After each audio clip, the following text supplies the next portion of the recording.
today what we have is a catastrophe. We have moved from a disaster that Buhari was to a cataclysmic situation. Now, what is this government identified for and with? I have just named what other governments were identified for and with.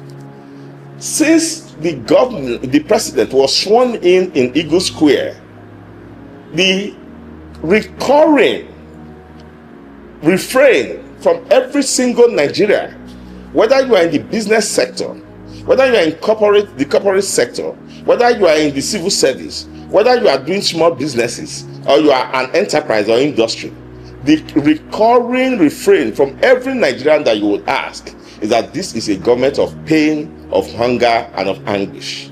That the only thing they get from this government as feedback of governance is that tariffs are being increased, is that electricity tariff is increased, telecommunication tariff is increased, fuel subsidy that at least we held on to, whether it was right or wrong, whether it was flawed or straight, Nigerians held on to that and didn't give the sharks the opportunity to hike prices in the market.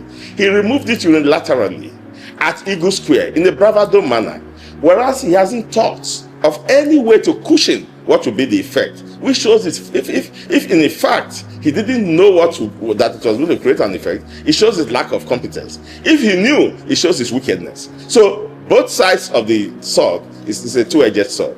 Now he removed it at Eagle Square.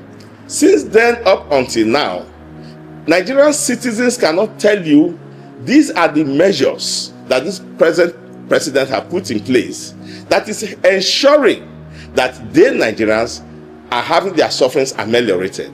There is no ameliorating. When Buhari was there, who I describe as a disaster, he set up the Anchor Borrowers Program, which at least the North can say they benefited so much from. He produced a lot of young farmers in the North who are growing local rice. We don't have any such example.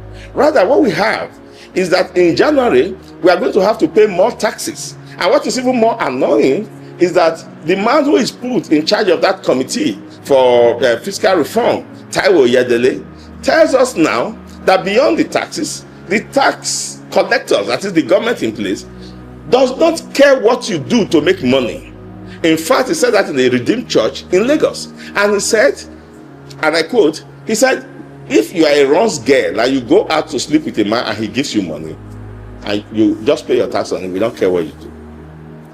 And then he said further that any person who is into whatever business that the law, the tax law, does not anticipate and does not take into cognizance what he does.